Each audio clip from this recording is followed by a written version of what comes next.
అసలు ఏంటి ప్రాబ్లం? ఏమైంది? ఏమైందో నీకు తెలీదా? ఆఫీస్లో నన్ను ఎంత ఇన్సల్ట్ చేశావో నువ్వు మర్చిపోయావా? నన్నొక్కడనే కాదు, మా మామగారిని కూడా అవమానించి పంపించావు. చూడు, అది ఆఫీస్ విషయం, ఇది ఇల్లు. అక్కడ అధికారాలు మాట్లాడతాయి, ఇక్కడ ఆత్మీయతలు పలకరిస్తాయి. అక్కడి విషయాలు ఇక్కడికి తీసుకొస్తే ఇక్కడ కూడా అధికారాలే మాట్లాడాల్సి వస్తుంది.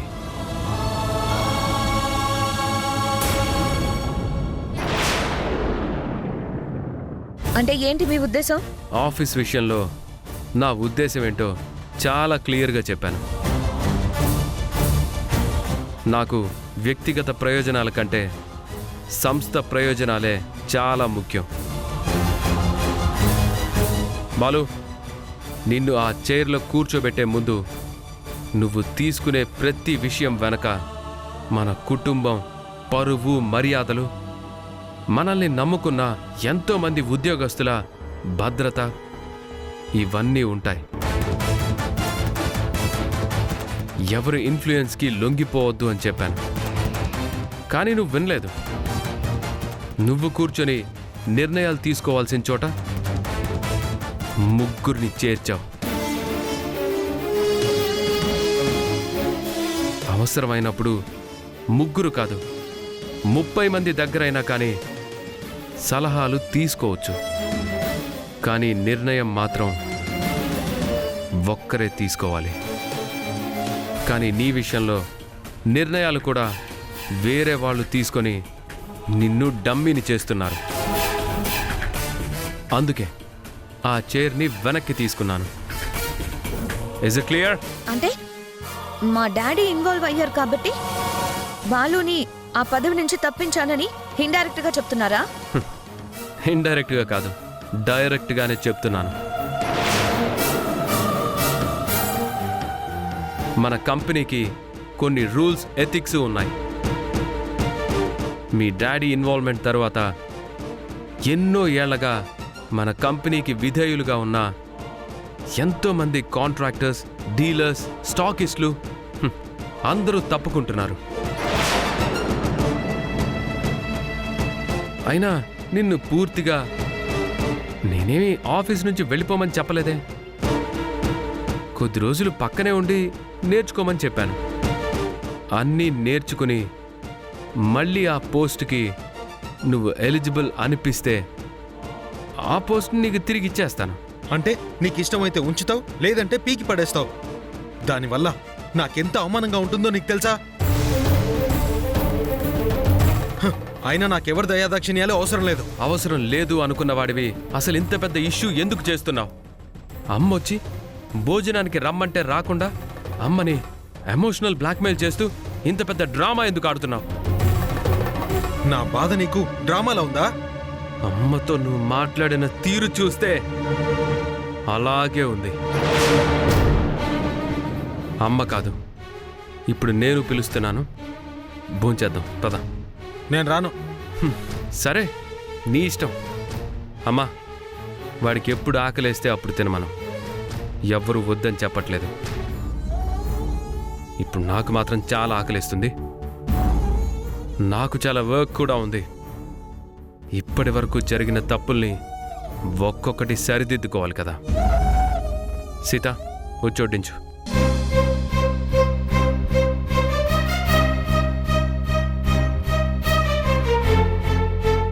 వెళ్ళమ్మా, వెళ్ళి వడ్డించు. వాడు చెప్పింది నిజమే. ఆత్మీయతగా పలకరించుకోవాల్సిన చోట హక్కుల గురించి, అధికారాల గురించి మాట్లాడకూడదు. అవి గడప దాటి లోపలికొస్తే మనుషుల మధ్య మిగిలేది మనస్పర్ధలే. కానీ అన్నీ తెలుసనుకోవడం తప్పు కదా. నేర్చుకోవడం అనేది ఎప్పటికీ తప్పు కాదు. అది వాడు అర్థం చేసుకోకపోతే మనం ఎవ్వరం ఏం చేయలేం. సీత, నువ్వు వెళ్ళి వడ్డించు. అలాగే.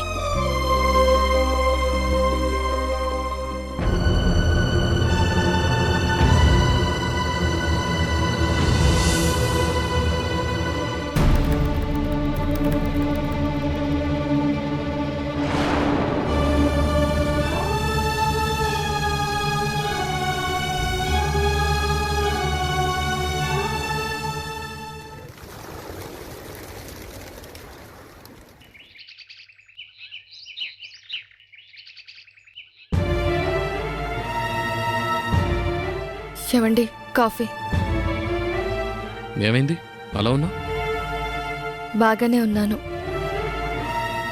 అయితే కాస్త నవ్వుతూ కాఫీ ఇవ్వచ్చు. చందమామ నవ్వితే చుక్కలు మెరుస్తాయి, సూర్యకాంతి పలకరిస్తే పువ్వులు వికసిస్తాయి, ప్రేమించిన చెల్లి నవ్వితే హృదయం ఉత్తేజితమవుతుంది. నువ్వేం ఫీల్ అవ్వకు, ఇది కూడా కాపీనే, నీకోసమే.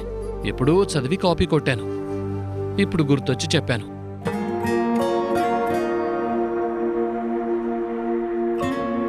ఎక్కడ చదివినా ఎవరు రాసిందైనా ఈ సందర్భంలో నా దగ్గర చెప్పాలి అనిపించింది కదా, నాకది చాలు. నువ్వు చాలా తెలివిగల దానివి అనుకున్నాను. నా గురించి నిజం తెలిసాక ఏం చేస్తావో అనుకున్నాను, కానీ ఇంత పిచ్చిదాను అనుకోలేదు. గుడ్, ఇలాగే కంటిన్యూ అయిపో.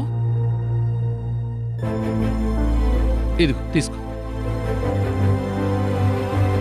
మీరు చాలా మంచివారు అనుకున్నాను. మీ స్వార్థం కోసం మీరు ఏం చేసినా నేను ఫీల్ అయ్యేదాన్ని కాదు. కానీ మా వదిన కోసం తను చెప్పిందని నాతో ప్రేమ నాటకం ఆడారు. ఎందుకండి, ఎందుకిలా చేశారు? మీరు శశి వదిన చేతిలో కీలుబొమ్మ అనే విషయం మా ఇంట్లో తెలిస్తే? ఎలా తెలుస్తుంది బంగారం? నువ్వు చెప్తావా? నువ్వు బయటికి చెప్తే ఏం జరుగుతుందో ఆల్రెడీ నీకు శశివదని చెప్పింది కదా. తేడాలొస్తే ఏం జరుగుతుందో నాకంటే నీకే బాగా తెలుసు. కాబట్టి ఎక్కువ ఆలోచించకు, వెళ్ళి పంచుడు.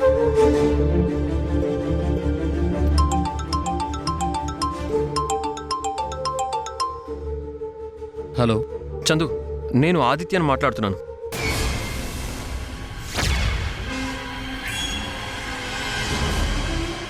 నువ్వు నాకెందుకు ఫోన్ చేశావు? నేను నీతో పర్సనల్గా మాట్లాడాలి చందు. నీకు నాకు పర్సనల్గా మాట్లాడుకునేంత పెద్ద రిలేషన్ ఏం లేదు, కానీ ఫోన్ పెట్టాయి. చందు, అదిగా చందు, నీతో గొడవ పడాలని ఫోన్ చేయలేదు. It's my request. ఏయ్, ఒకసారి చెప్తే అర్థం కదా, ఇంకెప్పుడు నాకు ఫోన్ చేసి పెట్టాయి. చందు చందు చందు ఒకసారి. అరే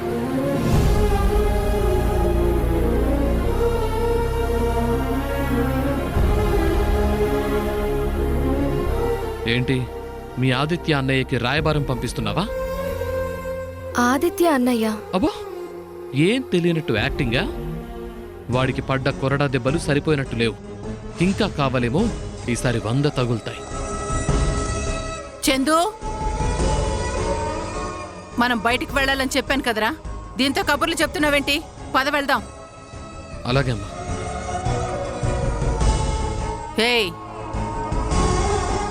ఏంటత్తయ్యా? మేం వచ్చేలోగా ఇంటి పనులన్నీ పూర్తి చేయాలి.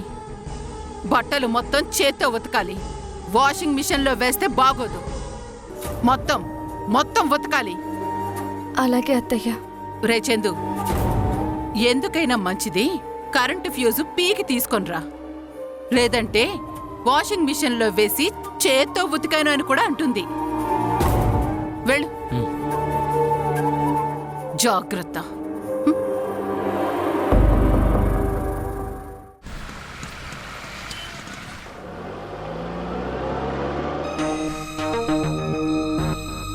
ఏమంటుందిరా అది? ఏం లేదమ్మా, నాలో ఏదన్నా మార్పు వస్తుందేమో అని ట్రై చేస్తోంది. ఏ మార్పు కావాలంట? ఏమో. నీకు విషయం తెలుసా అమ్మా? అమూల్య వాళ్ళ చిన్నన్నయ్య ఆదిత్య ఫోన్ చేశాడు. వాడా? వాడెందుకు కాల్ చేశాడురా? ఏమో, నాతో ఏదో మాట్లాడాలంట, అది కూడా పర్సనల్ అంట. పర్సనల్లా? వాడికి పర్సనల్ ఏంట్రా?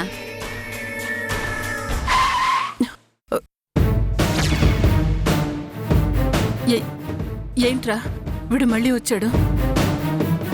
పోయినసారి పిడకలు కొట్టించాడు, ఇప్పుడు మళ్ళీ ఏం చేస్తాడో ఏంటో. నేనుండగా నీ జోలికి ఎలా వస్తాడమ్మా? నరికి పోగులు పెడతాను. చందు,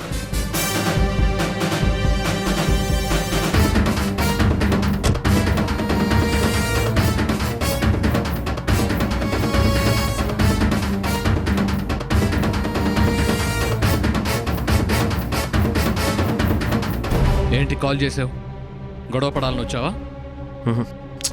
నీతో మాట్లాడాలని ఫోన్లోనే చెప్పాను కదా. గొడవలు పడేలా ఉంటే ఫోన్ ఎందుకు చేస్తాను? నీతో మాట్లాడాల్సిన అవసరం నాకు లేదని ఆల్రెడీ చెప్పాను కదా. కానీ ఆ అవసరం నాకుంది.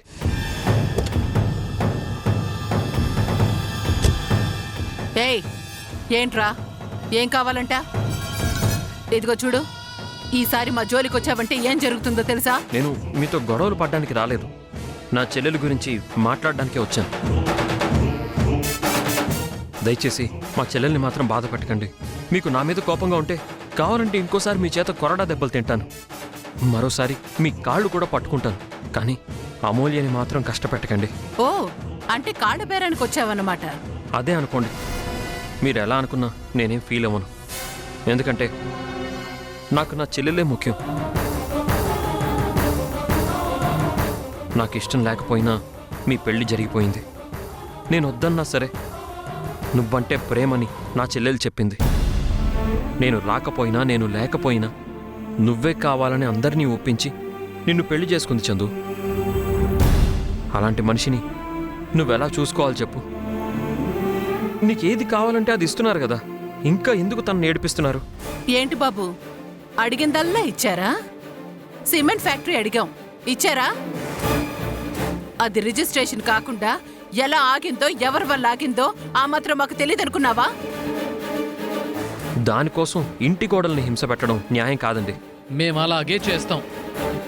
ఆ రోజు నీకు చేతనైంది నువ్వు చేసావు కదా, ఈరోజు మాకు చేతనైంది మేము చేస్తాం. ప్లీజ్ చందు, మా చెల్లెల ఇంట్లో ఒక్కగానొక్క ఆడపిల్ల. తనని మేము చాలా అపురూపంగా పెంచుకున్నాం. అందరూ తనని యువరాణిలా చూసుకునేవాళ్ళం. పర్వాలేదు, మేము పని మనిషిని చేస్తాంలే బాబు. ఏయ్, ఏంటి అలా చూస్తున్నావు? చందు, ఒకసారి వాడికి అమూల్య పరిస్థితి ఏంటో చూపించు.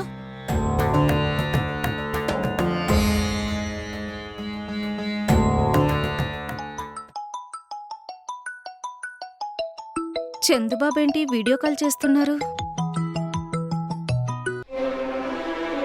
తులసి, ఫోన్ తీసుకుని వెళ్ళి అక్కడ అమూల్య ఏం చేస్తుందో చూపించు. అలాగే బాబు గారు.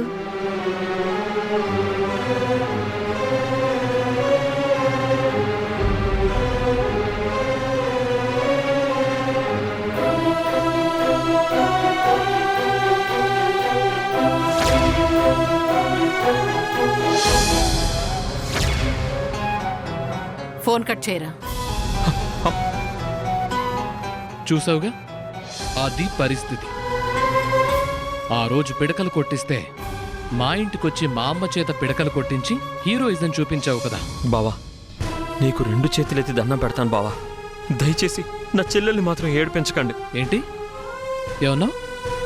బావా అనా? ఏది ఇంకోసారను? ఇంతకు ముందు ఒరే గిరే అనేవాడివి కదా. నా చెల్లి జోలికొస్తే చంపేస్తానని వార్నింగ్ ఇచ్చావు కదమ్మా. ఆ పొగరేది? అది కావాలి, చూపించు. నేను చేసిన తప్పులకి క్షమాపణ చెప్తున్నాను. నీ కాళ్ళు పట్టుకుంటాను బావా. ప్లీజ్ బావా, నా చెల్లెలు ఇప్పటికే మానసికంగా కుమిలిపోతుంది. ఇంకా శారీరకంగా తనని హింసించకండి ప్లీజ్ బావా. అబ్బబ్బబ్బబ్బబ్బా, నువ్వింతలా దిగజారిపోయి బ్రతిమలాడుతూ ఉంటే ఎంత బావుందో. బలుపు తగ్గించుకొని బావా అని పిలుస్తూ ఉంటే ఆ సౌండ్ వినడానికి చాలా బావుంది. నాకు కావలసిందదే. మా అమ్మని బెదిరించిన నువ్వు ఇలా కాళ్ల బేరం ఆడుతూ ఉంటే నాకు ఎంత సంతోషంగా ఉందో తెలుసా? ఇదిరా నాకు కావలసింది. నీ చేత ఇలా బ్రతిమిలాడించుకోవడం కోసమైనా సరే నీ చెల్లిని ఇంకా ఇంకా కష్టాలు పెడుతూనే ఉంటాను. మొన్నింటికొచ్చి రెచ్చిపోయావు కదా, ఇప్పుడు రెచ్చిపో. నువ్వు నీ చెల్లెలి కళ్ళల్లో ఆనందం చూడాలని నా కాళ్ళు పట్టుకుంటానన్నావు కదా. నేను మాత్రం నీ కళ్ళల్లో కన్నీళ్లు చూడ్డం కోసం నీ చెల్లికి నరకం చూపిస్తాను. ఏం చేస్తావో చేసుకో. రామ, వెళ్దాం.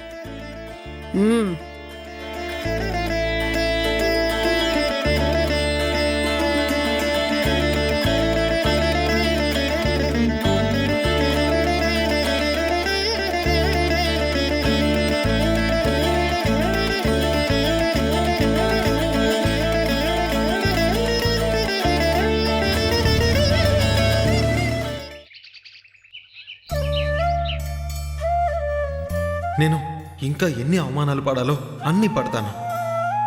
అందరి తలరాతలు ఆ దేవుడు రాస్తాడు, కానీ నా తలరాత నువ్వు రాసావమ్మా. అక్కడ అధికారాలు మాట్లాడతాయి, ఇక్కడ ఆత్మీయతలు పలకరిస్తాయి. అక్కడి విషయాలు ఇక్కడికి తీసుకొస్తే ఇక్కడ కూడా అధికారాలే మాట్లాడాల్సి వస్తుంది.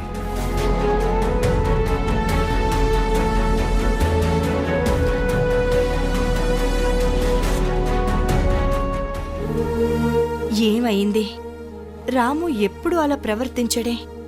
ఎవరు ఇంట్లో అలిగినా భోజనం చేయకపోయినా అసలు ఊరుకునేవాడే కాదు. అలాంటిది బాలుని వదిలేసి తనొక్కడే ఎలా తిన్నాడు? పక్కన మనిషి లేకుండా భోజనం చెయ్యని మనిషి ఎవ్వరినీ పట్టించుకోకుండా ఎలా తినగలిగాడు? అత్తయ్య, రామ్మా, కూర్చో. అత్తయ్య, మీతో కొంచెం మాట్లాడాలి. ఏంటో చెప్పమ్మా. అత్తయ్య, వాళ్ళు చాలా బాధపడుతున్నారు. ఈ ఇంట్లో నేను పరాయి వాడిని అయిపోయాను, నా గురించి పట్టించుకునే వాళ్ళు లేరని చాలా ఫీల్ అవుతున్నాడు. రాత్రి నుంచి నిద్ర కూడా పోవట్లేదు అత్తయ్య.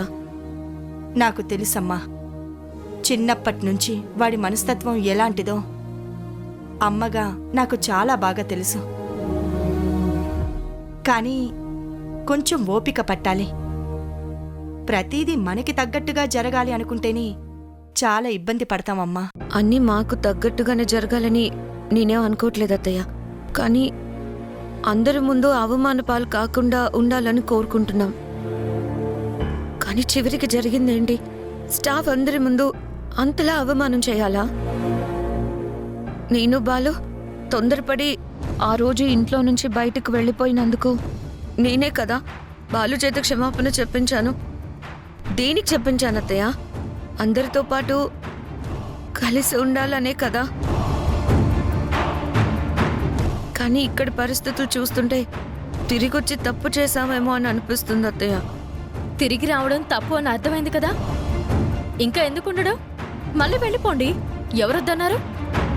సీత, ఏం మాట్లాడుతున్నావమ్మా? అవునత్తమ్మా, తనకి బాలుకి ఇక్కడ వాతావరణం, ఇక్కడ మనుషులు ఇవేవి నచ్చట్లేదు కదా, అందుకే కదా వెళ్ళిపోయారు. మళ్ళీ వాళ్ళే వచ్చారు, ఇప్పుడు మళ్ళీ వెళ్తామని అంటున్నారు. ఇలా రావడం పోవడం వాళ్ళకి అలవాటే కదా. అలాంటప్పుడు ఇంకా ఇక్కడ ఉండడం ఎందుకు? వెంటనే వెళ్ళిపోండి. మమ్మల్ని వెళ్ళిపోమని చెప్పడానికి నువ్వెవరు? నువ్వు నీ భర్త ఈ ఇంటికి ఏ సంబంధం లేని వాళ్ళు. ఆ మాటకొస్తే మీరే బయటకు వెళ్ళాలి. అమ్మా శశి, నువ్వు కాస్త ఆగమ్మా. మేమెందుకు వెళ్ళాలి? ఈ ఇంట్లో ప్రతి రూపాయి నా భర్త సంపాదించింది. మీరు తినే తిండి, కట్టే బట్ట, ఉండే ఇల్లు నా భర్త కష్టార్జితం. సీత, నోర్మోయ్. ఏం మాట్లాడుతున్నావో నీకు అర్థమవుతుందా? అంత కష్టపడినా ఏ రోజు రాము అలా మాట్లాడిందే లేదు. అలాంటిది నువ్వు ఇలా మాట్లాడుతుంటే నాకే ఆశ్చర్యంగా ఉంది. నాకు ఆశ్చర్యంగానే ఉందత్తమ్మా. ఆయన కష్టాన్ని తిని ఆయన్నే తప్పు పడుతుంటే నాకు కూడా ఆశ్చర్యంగానే ఉంది.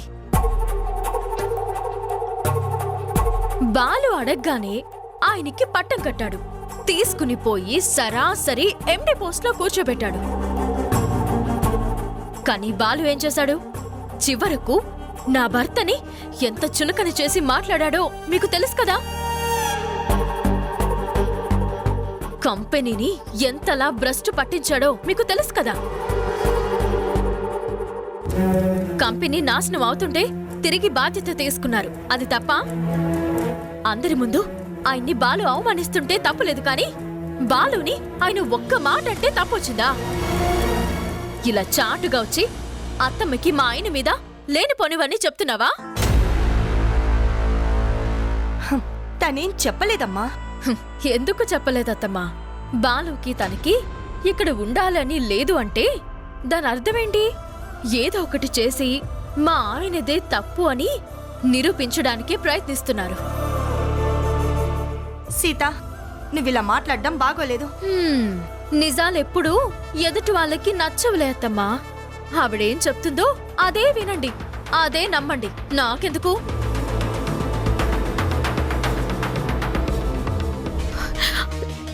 చూసారా అత్తయ్య, మీ ముందు నోరెత్తని మనిషి కంపెనీ చేతికి రాగానే ఎలా మాట్లాడుతుందో చూసారా? ఇప్పటికైనా మనుషులు ఎలాంటి వాళ్ళో మీరు అర్థం చేసుకోండి.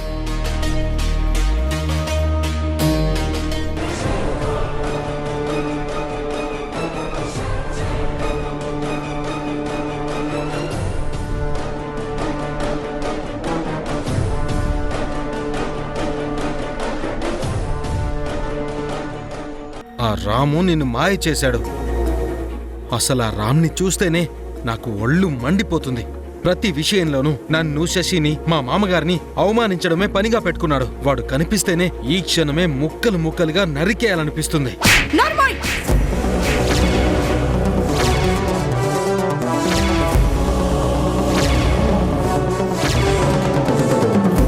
రాము నా పెద్ద కొడుకు. నాకు నా పెద్ద కొడుకు రాము అంటేనే గొప్ప. వాడి విషయంలో ఆ దేవుడే దిగొచ్చి చెప్పినా నేను ఎవ్వరిని నమ్మను.